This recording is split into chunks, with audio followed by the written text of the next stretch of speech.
तो मैं सर्कुलर को रिवाइज करना था।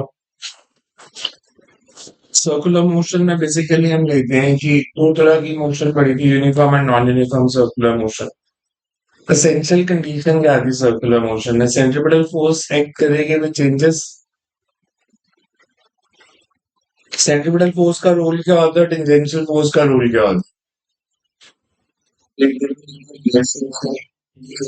टेंजेंशियल उसकी स्पीड चेंज करती है। तो सबसे पहले हम इसमें पढ़ते हैं कि अगर हमारे पास कोई व्हीकल है which is moving on level circular road, हम बैठेंगे भी पहले नॉर्मल अगर हॉरिजॉन्टल सरफेस है, जैसे car moving on level circular road.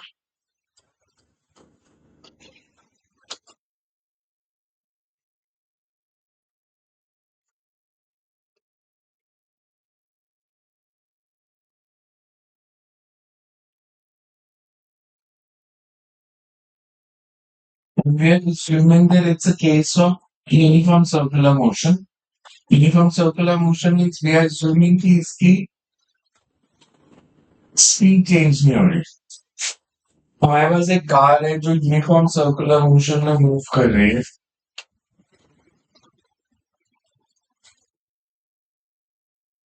अगर हम यूनिफॉर्म सर्कुलर मोशन लेंगे तो tangential force will be zero.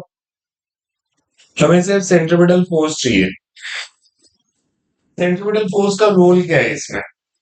Direction change कर रही है। अब हमने कहा था सेंट्रिपेटल फोर्स फोर्स कोई नहीं होती, some other force plays the role of centripetal force. इस केस में डायरेक्शन क्यों चेंज हुई? कौन सी फोर्स के कारण? Friction provides the centripetal force. So normally अगर मेरे पास व्हीकल है कोई भी, नॉर्मली मेरे इसके दोनों टायर्स पे जो फ्रिक्शन फोर्स लगेगी वो डिफरेंट होगी। कि नॉर्मल रिएक्शन अगर एक टायर पे R1 है, एक पे R2 है, इन दोनों का जो सम है that will always be equals to weight. अगर ये ऐसे मूव कर रही है तो इसे centripetal force acts inverse, and this centripetal force is provided by friction. Frictional force किस पे डिपेंड करती है? फ्रिक्शनल फोर्स का फॉर्मूला क्या है? Mu R. म्यू आर से ज्यादा तो हो नहीं सकती। तो दैट मीन्स जब कार मूव करना शुरू करेगी, उसकी डायरेक्शन चेंज करने के लिए जो सेंट्रिपेटल फोर्स चाहिए वो mv² है। mv² का मतलब है अगर मैं v बढ़ाऊंगा तो हमें जो फोर्स रिक्वायर्ड है टू चेंज द डायरेक्शन, जितनी ज्यादा स्पीड होगी सेंट्रिपेटल फोर्स उतनी ज्यादा चाहिए। जितनी ज्यादा स्पीड है उतनी ज्यादा सेंट्रिपेटल फोर्स चाहिए। सेंट्रिपेटल फोर्स प्रोवाइड करनी है फ्रिक्शन ने। इसका मतलब एक लिमिट तक ही हम प्रोवाइड कर सकते हैं, बिकॉज अगर स्पीड बहुत ज्यादा हो जाएगी तो सेंट्रिपेटल फोर्स इतनी ज्यादा हो जाएगी कि friction is not able to provide that, क्योंकि फ्रिक्शन ऐसे नहीं बढ़ सकती। फ्रिक्शनल फोर्स डिपेंड किस पे करिए? म्यू पे। म्यू किस पे डिपेंड करता है?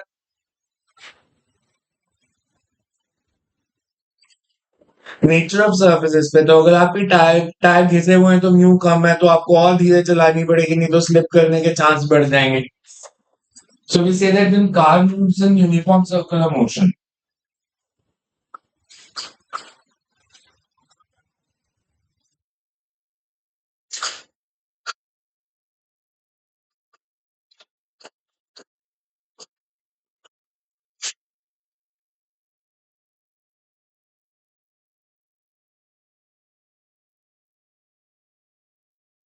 Frictional force provide centripetal force.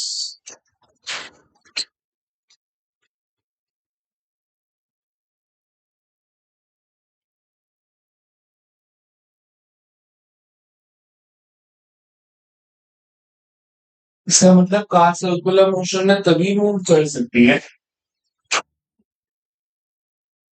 अगर फ्रिक्शनल फोर्स की value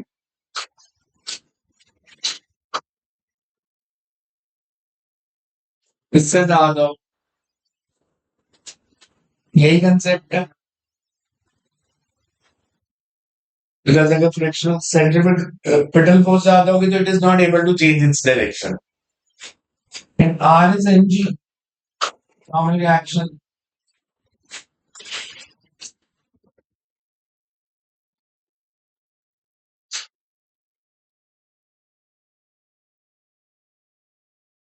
I have a same formula. अब ये फॉर्मूला है v should be less than mu r। Maximum speed कितनी हो सकती है v max। हमने कहा v की value root mu R G है, इससे कम होनी चाहिए।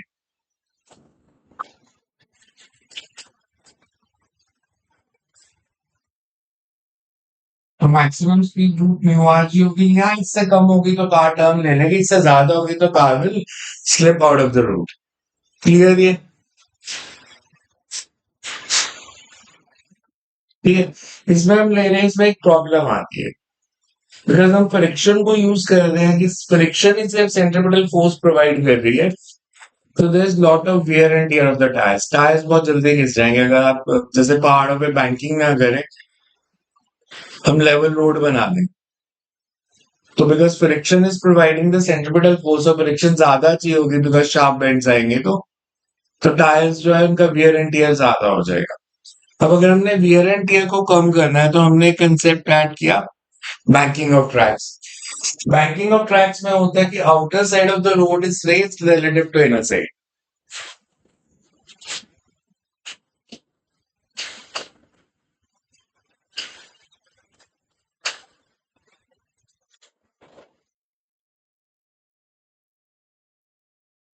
कि सड़क को बाहर की साइड से थोड़ा सा रेस्ड बनाते हैं इंस्टेड ऑफ हॉरिजॉन्टल सरफेस। हमने सड़क को ऐसे रेस्ड बनाते हैं।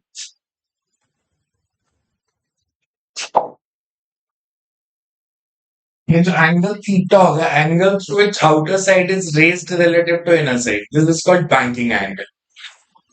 अब इसमें दो केस कर सकते हो आप, एक फ्रिक्शन लेके और एक बिना फ्रिक्शन के। अगर हम बैंकिंग करते हैं, कार सर्कुलर टर्न ले रही है, इसके ऊपर कार है,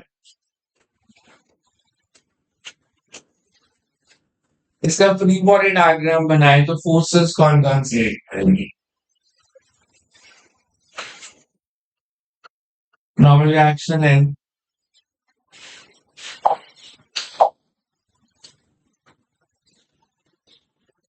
इसके दो कंपोनेंट्स, ये एंगल थीटा तो ये भी theta.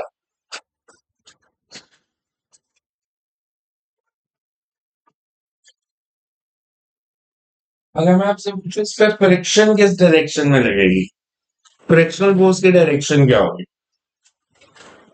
when it's moving on a bank track, frictional force की जनरल डायरेक्शन क्या होती है? जैसे it's parallel to the surface, तो पैरेलल टू द सरफेस दो डायरेक्शन हो सकती है, अपवर्ड्स या डाउनवर्ड्स। इसमें कौन सी डायरेक्शन में फ्रिक्शन होगी?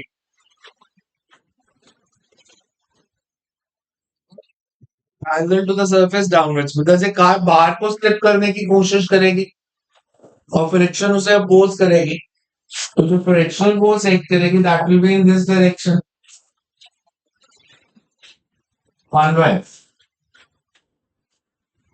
एफ के दो कंपोनेंट्स, ये एंगल थीटा तो ये भी थीटा,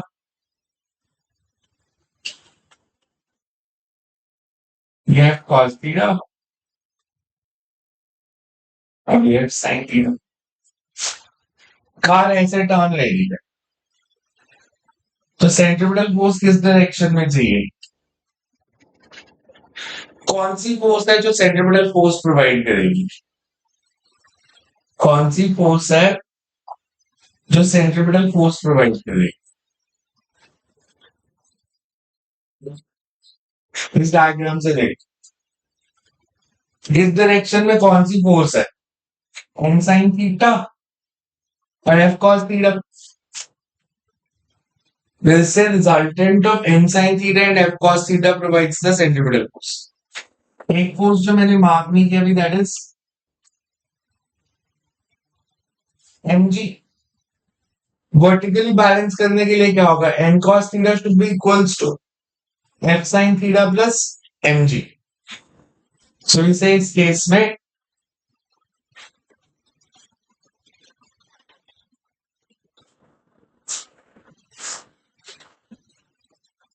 तीन फोर्सेस एक्ट कर रही है, normal reaction,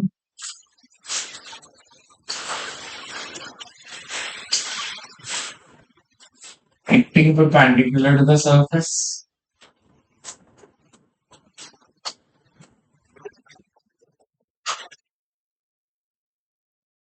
With mg acting vertically downwards.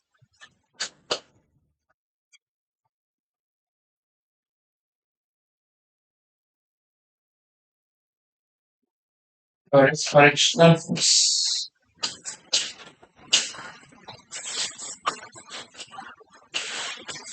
Acting parallel to the inclined surface downwards.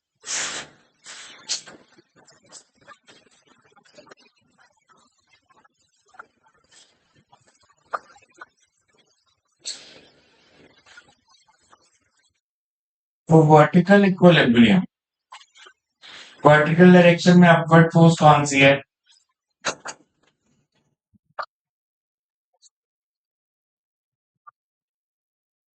It's an cos theorem. और डाउनवर्ड डायरेक्शन में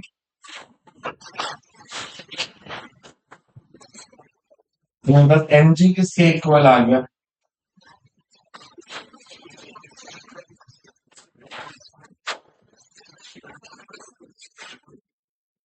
यहाँ तक ठीक फर्स्ट है कि M G is N cos theta minus F sine theta.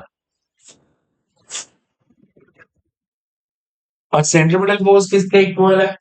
इन दोनों का sum N sine theta plus F cos theta provides the centripetal force.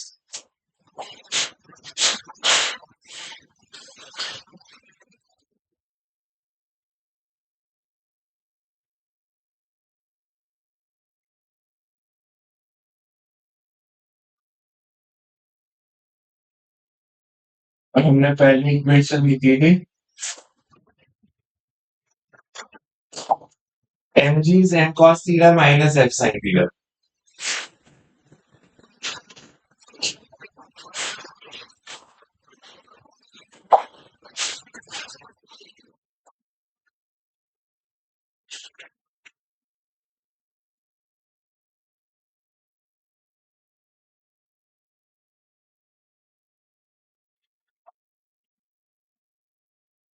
अगर मैं इनकी रेशियो लूं तो क्या आ जाएगा? एम कैंसिल हो जाएगा। That means global banking angle है that is independent of the mass. Mass पे डिपेंड नहीं कर रहा, इंडिपेंडेंट ऑफ मास आ रहा है। क्लियर है इतना? Dividing 1/2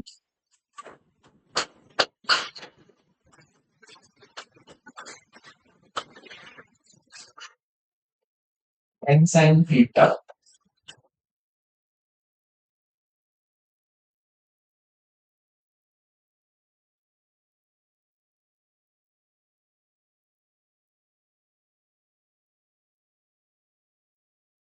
v square are.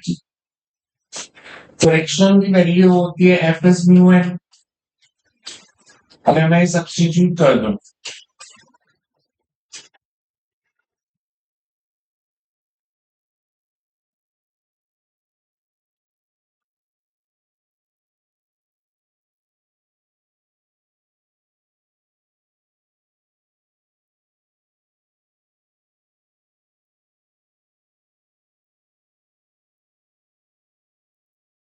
Numerator और डिनोमिनेटर में एन कैंसिल हो जाएगा, you will get tan theta plus v।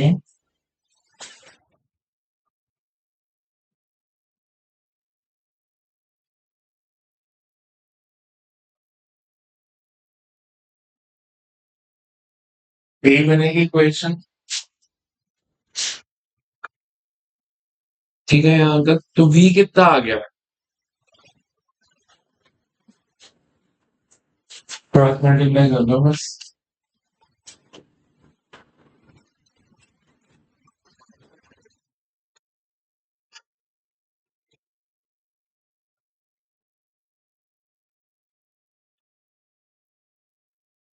The maximum velocity with which car can move in a vacuum. Clear है? पहले क्या आई थी रूट न्यू आर जी। ये root mu R G से ज्यादा है या कम है? पहले हमारी आई थी जब हमने बैंकिंग नहीं किया था, maximum velocity was root mu R G. ये value root mu R G से ज्यादा है या कम है? अरे ज्यादा है। न्यूमरेटर देखो, न्यूमरेटर ही रूट म्यू आर जी से ज्यादा है और डिनोमिनेटर भी 1 से कम है। सो ये जो वैल्यू आई है, maximum velocity with which car can move on a bank track,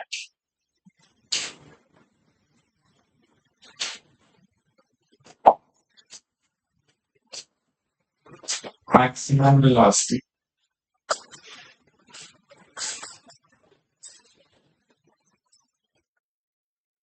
Car can move on bank track is more than,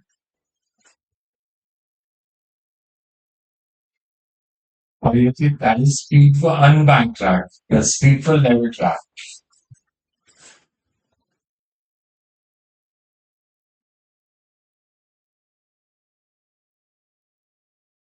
समझ में आई दोनों आर्टिकल कि कार अगर बैंक ट्रैक पे मूव कर रही है तो क्या होगा और अगर अनबैंक पे मूव कर रही है तो कैसे होगा?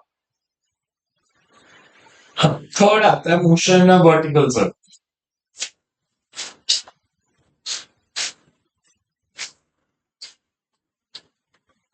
क्या आपने रस्सी से किसी चीज को स्ट्रिंग से बांधा और उसे वर्टिकल सर्कल में मूव कर रहा है?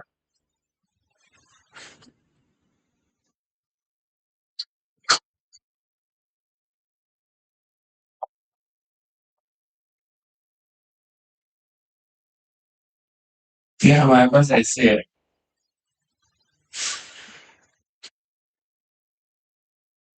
हमारे पास एक बॉडी है जो इस वर्टिकल सर्कल में मूव कर रही है।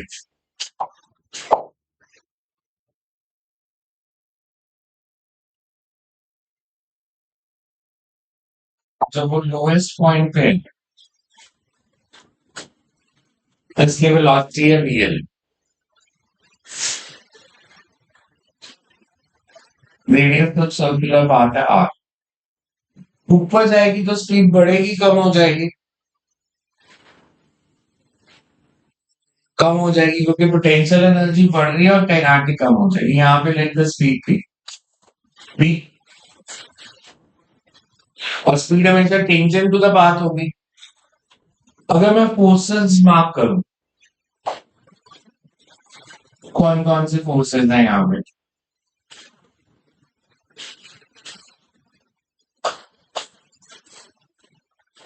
टेंशन इन द स्ट्रेंथ, ये एंगल अगर थीटा है,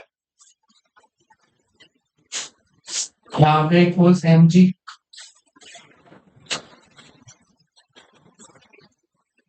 ये थीटा तो ये भी theta,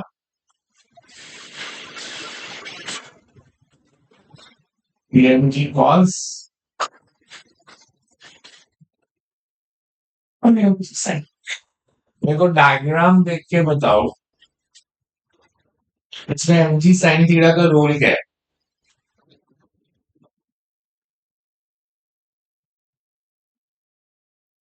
it's a tangential retarding force. अब इसमें सेंट्रीपिटल फोर्स कौन प्रोवाइड करेगा? सेंट्रीपिटल फोर्स की डायरेक्शन क्या होती है? Inwards outwards? सेंट्रीपिटल की इनवर्ड्स। इनवर्ड फोर्स तभी लगेगी अगर T M G cos theta से ज्यादा होगा। तो इसे इन दोनों का जो रिजल्टेंट है टी और एम जी कॉस थीटा का, that provides the centripetal force, और जो एम जी साइन थीटा है that provides the retarding force या टेंजेंशियल फोर्स। हमने इसमें दो तीन चीजें आपको कैलकुलेट करनी आएंगी पेपर में।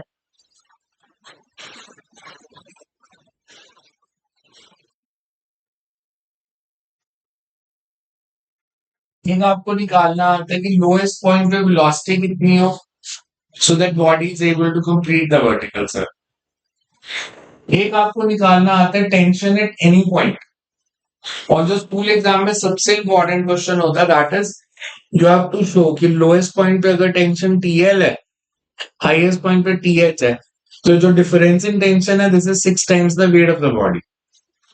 ठीक, अगर हम फोर्सेस लिखें पहले,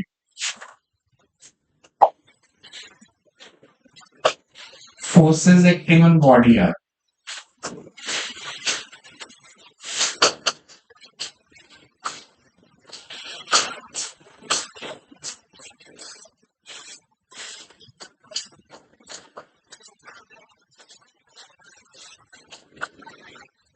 with mg acting downwards, vertically downwards.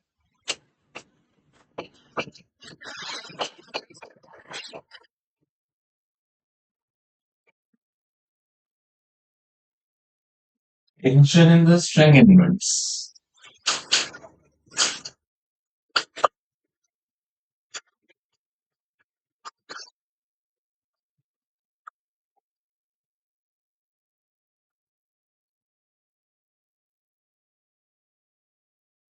It means velocity at any point.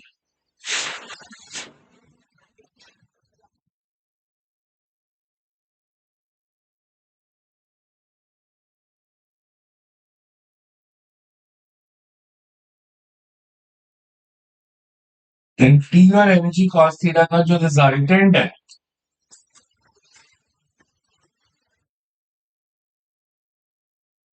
then it's centripetal force. Clearly a first equation. And mg sin theta is tangential force.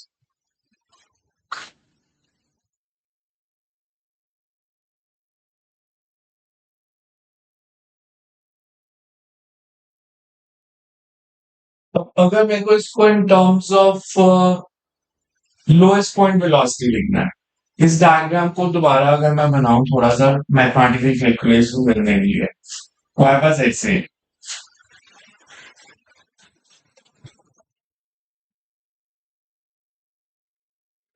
Body ऐसे move की है, क्या वेलोसिटी भी है इन theta, it's point की height let भी h. This will be r minus h या cos theta कितना होगा इस डायग्राम के हिसाब से? cos थीटा की वैल्यू बेस कौन सी है इस ट्रायंगल में? और आप इसको मैं रेफरेंस लेवल ले लूं, मतलब zero potential energy. Lowest point पे टोटल एनर्जी कितनी है? पोटेंशियल एनर्जी है लोएस्ट पॉइंट पे, इसको अगर रेफरेंस ले लिया तो kinetic energy half M P L square. इस पॉइंट पे जब बॉडी पहुंच गई, यहाँ पे पोटेंशियल एनर्जी कितनी है, हाइट कितनी होगी इसकी h plus kinetic energy.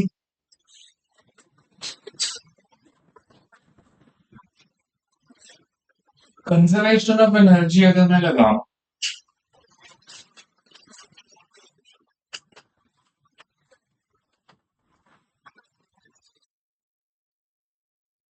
Initial kinetic plus initially potential नहीं है लोएस्ट पॉइंट, बस final kinetic plus final potential, तो मेरे पास v स्क्वायर आ गया.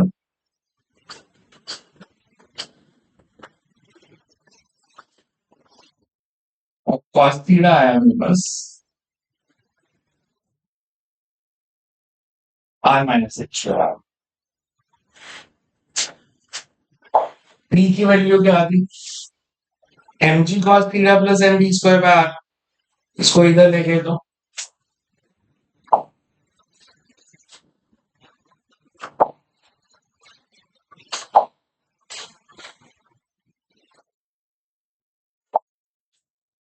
t is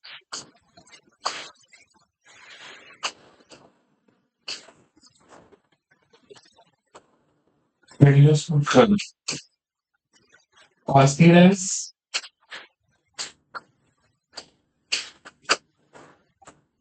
and v is e squares. अगर मैं m by r कॉमन ले लूं, gr minus gh minus 2gh.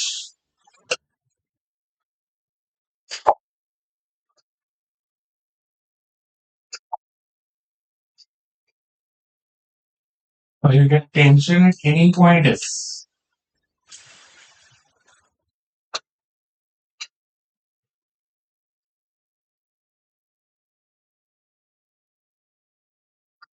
Clear है यहाँ तक?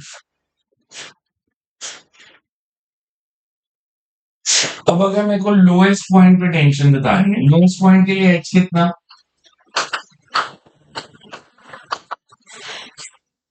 एच 0 है तो टेंशन एट लोएस्ट पॉइंट कितनी हो गई?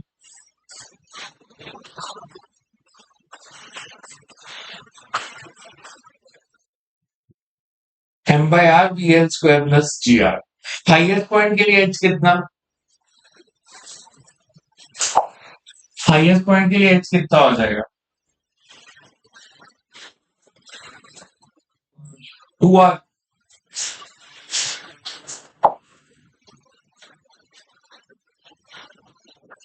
और highest point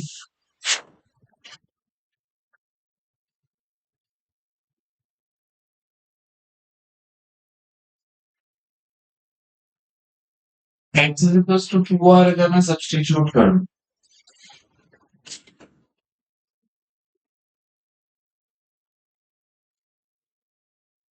minus 3gh। So tension at highest point is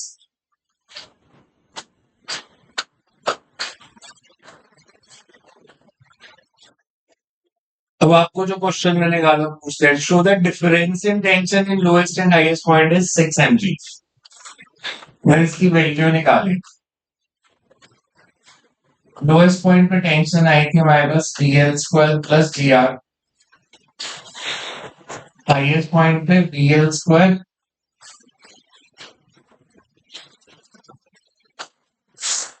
comes out to be m by r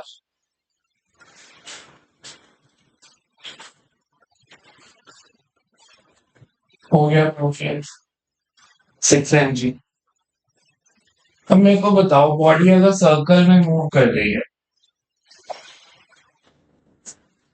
अगर हाईएस्ट पॉइंट पे स्ट्रिंग लूज हो गई तो ये बॉडी नीचे गिर जाएगी। पूरा सर्कल कब करेगी कि हाईएस्ट पॉइंट पे टेंशन 0 नहीं होनी चाहिए। Means body will complete the vertical circle if tension eight highest point is positive, because 0 is the string will body will fall down। So vertical circle अगर आपको कंप्लीट करना है,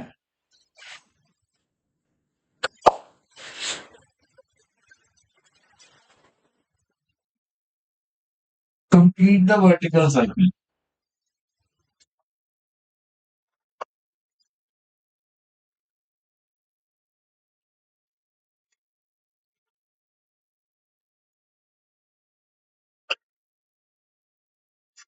tension eight highest point should B positive.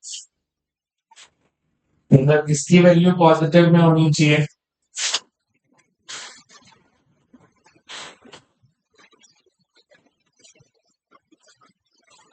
और ये positive में कब आएगी?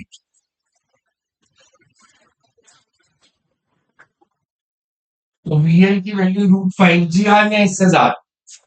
तो अगर पूछे मिनिमम वेलोसिटी कितनी चाहिए, बिकॉज √5g या इससे ज्यादा कुछ भी हो सकती है, तो √5g।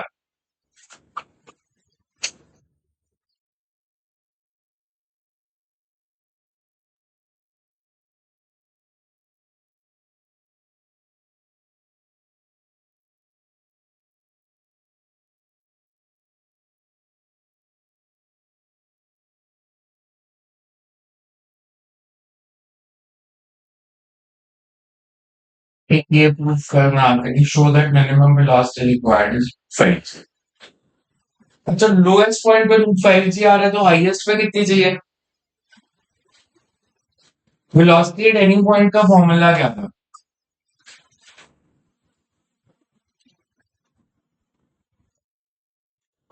vl square minus 2gh। Highest point के लिए h कितना हो जाएगा? 2r।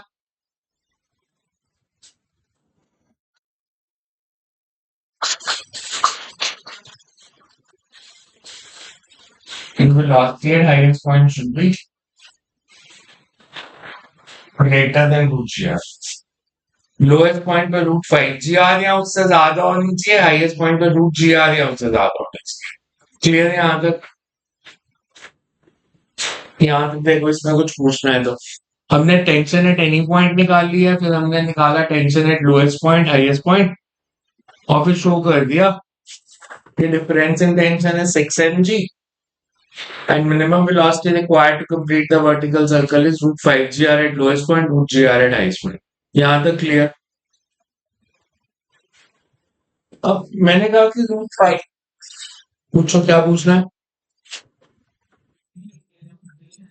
हाँ स्ट्रिंग है, स्ट्रिंग है हमारे सिलेबस में। रॉड का जो क्वेश्चन था वो कंपटीशन में आया था, उसमें रूट 4 gr हो जाती है वेलोसिटी, तो रॉड स्कूल एग्जाम में नहीं आएगा। तो अब मेरे को ये बताओ, अगर वेलोसिटी रूट 5 gr नहीं है, लोएस्ट पॉइंट पे वेलोसिटी से कम है, तो क्या होगा? If v is less than root 5 gr, तो क्या हो सकता है?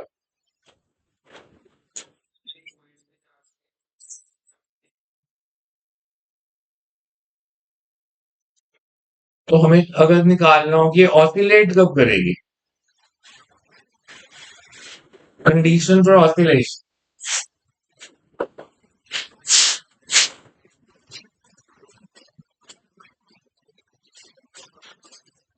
मतलब पेंडुलम की तरह मूव करने लग जाए।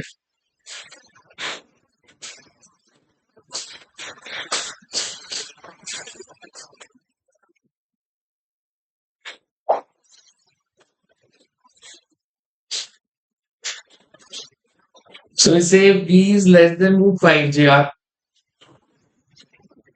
दो केस हो सकते हैं, बॉडी विल आइदर ऑसिलेट और it leaves the vertical surface.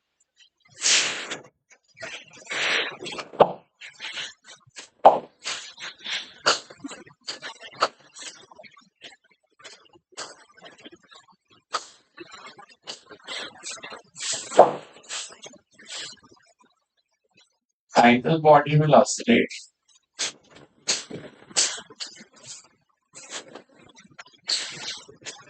about lowest point,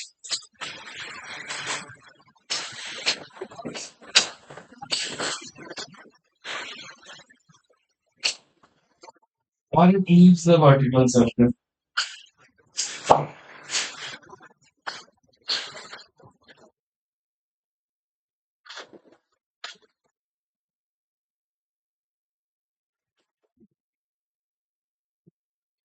दोनों चीजें हो सकती है, या तो ये वर्टिकल सर्कल को लीव कर देगी, या ये ऑसिलेट करने लग जाएगी। अब मैं अगर बोलूं इसकी किसी हाइट पे जाके वेलोसिटी जीरो होगी, तो वो हाइट कितनी होगी?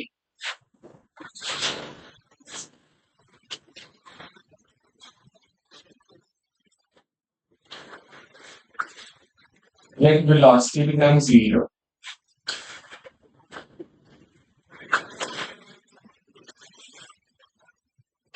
at high tension. Velocity at any point का फॉर्मूला क्या था? अगर ये जीरो होगी,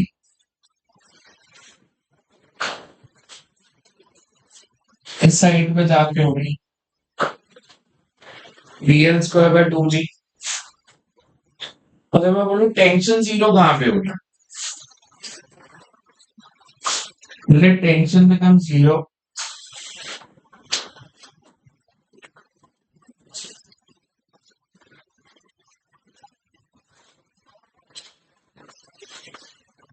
एट हाई टेंशन।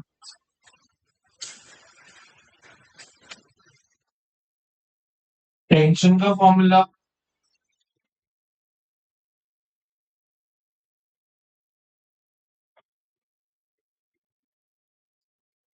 से जीरो,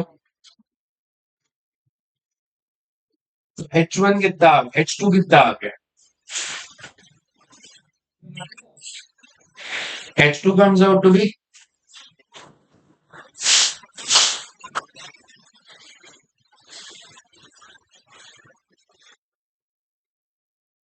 देखो यहाँ पे समझ में आया मैंने क्या किया?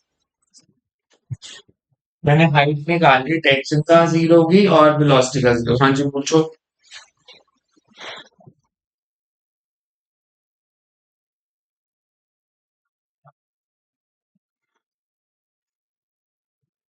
यहाँ पे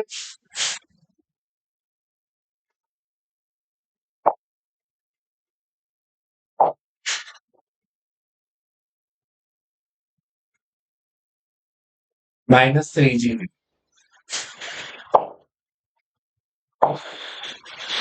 अब दो अलग अलग हाइट है, एक पे टेंशन जीरो हो रही है, एक पे वेलोसिटी जीरो हो रही है। अगर मैं बोलूं कि वेलोसिटी पहले जीरो हो गई, मतलब अगर h1 की वैल्यू h2 से कम है,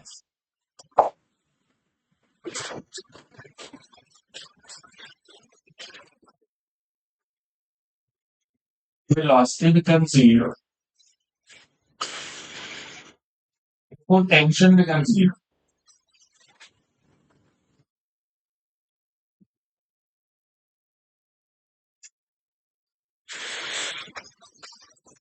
Means h1 is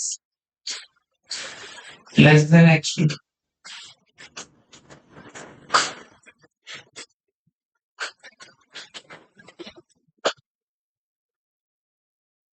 यही कंडीशन बनी।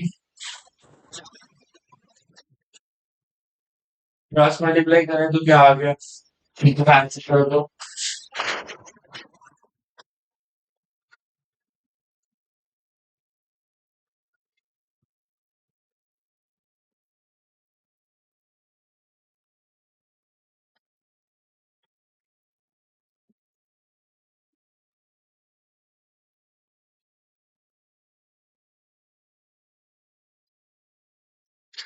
तो मैं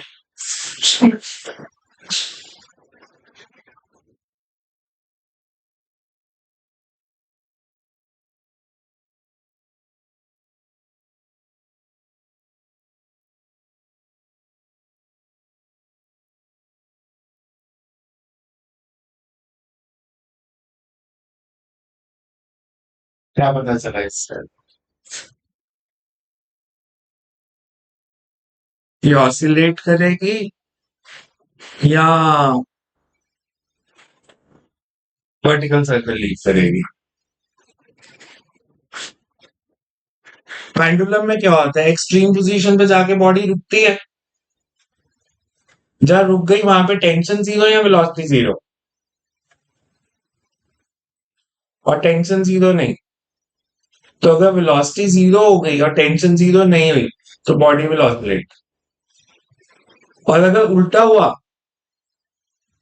कि पहले टेंशन जीरो हो गया, वेलोसिटी जीरो नहीं हुई, then body will leave the vertical circle. तो मैं बस क्या बना, मैं बस कंडीशन में नहीं, for body to oscillate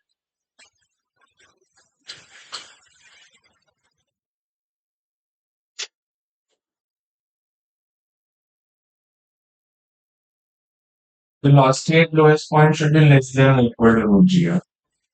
If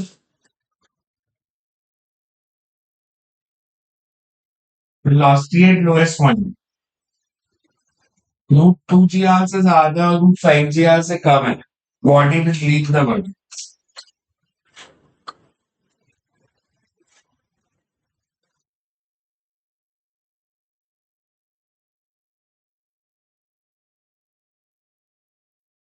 समझ में आए सारा क्या किया। आपको कुछ भी निकालना आ सकता है, कई बार तो 5 मार्क्स में ही आ जाता है क्वेश्चन, बट नॉर्मली 3 में आएगा। या मोस्ट प्रोबेबली यहाँ तो आपको आएगा प्रूफ करना कि velocity at lowest point should be at least root five G R, या प्रूफ करना आएगा difference in tension between lowest and highest point is equals to 6 times the weight. इसमें देखो है कुछ पूछने वाला। अब एक आर्टिकल इससे सिमिलर होता है जिसको हम बोलते हैं बेंडिंग ऑफ साइक्लिस्ट, कि साइकिलिस्ट जब टर्न लेता है तो उसे साइकिल बेंड क्यों करना पड़ता है।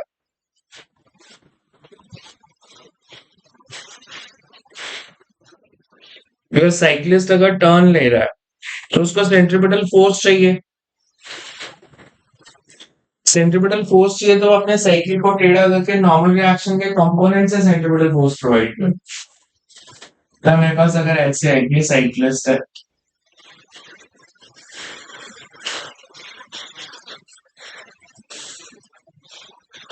उसने साइकिल को बेंड कर लिया बाय एन एंगल थीटा, तो अब नॉर्मल रिएक्शन किस डायरेक्शन में एक्ट करेगा,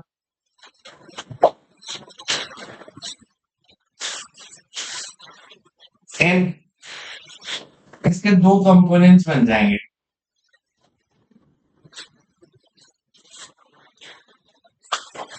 अगर नॉर्मल रिएक्शन एन है, ये थीटा है, this should be N cos theta, ये एन साइन थीटा। और कौन सी फोर्स है? तो इसमें एन कॉस थीटा का रोल क्या है? एन कॉस थीटा आपके वेट को बैलेंस कर रहा है। आप साइकिल को ज्यादा बेंड कर दोगे तो क्या होगा? एन कॉस थीटा बढ़ेगा या कम हो जाएगा?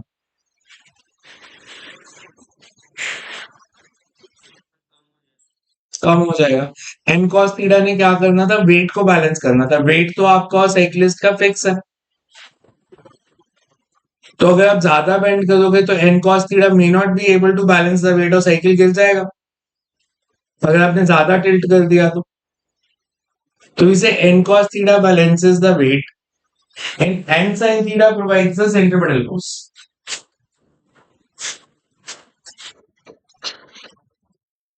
इसने वेट को बैलेंस करना है और इसने सेंट्रिपेटल फोर्स प्रोवाइड करनी है।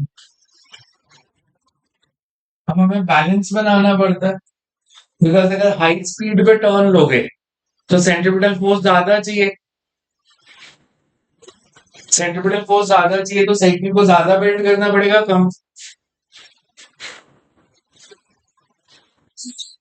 ज्यादा।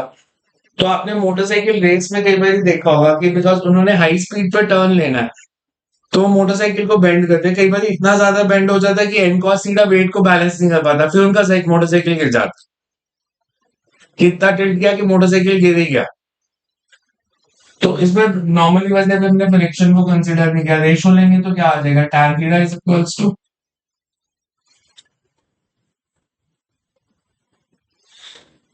is the angle through which cyclist should bend the cycle if it wants to take a circular turn of radius r. Clear? Because हमारे सिलेबस में विदाउट फ्रिक्शन वाला केस है, और कोई रीजन नहीं है कि हमने फ्रिक्शन को क्यों नहीं कंसीडर किया।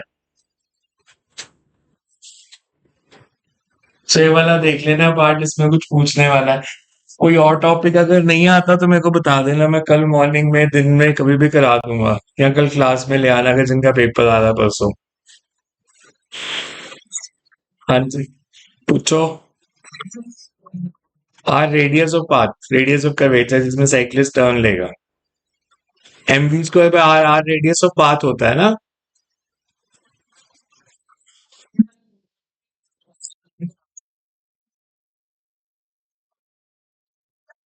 रॉकेट में आपको करा दूंगा, रॉकेट वैसे सिलेबस से कट गया है, पर आपके स्कूल में कराया तो मैं करा दूंगा अगर क्लास में। हाँ, रॉकेट प्रोपल्शन स्कूल के सिलेबस में नहीं है, मतलब बोर्ड ने काटा हुआ है उसको, सिलेबस में मेंशन ही नहीं है रॉकेट प्रोपल्शन। पहले सिलेबस में था, इस साल नहीं है, तो मैं इसीलिए कह रहा हूँ अगर स्कूल में कराया है। लास्ट ईयर ना मिड में सिलेबस चेंज हुआ था थोड़ा सा, तो कई स्कूल्स ने करा दिया था आर्टिकल, बाद में उन्होंने लास्ट ईयर भी फाइनल में नहीं था। तो अगर आपको करना है मैं करा दूंगा, कुछ नहीं, 10 मिनट का है, कंजर्वेशन ऑफ मोमेंटम का आर्टिकल है।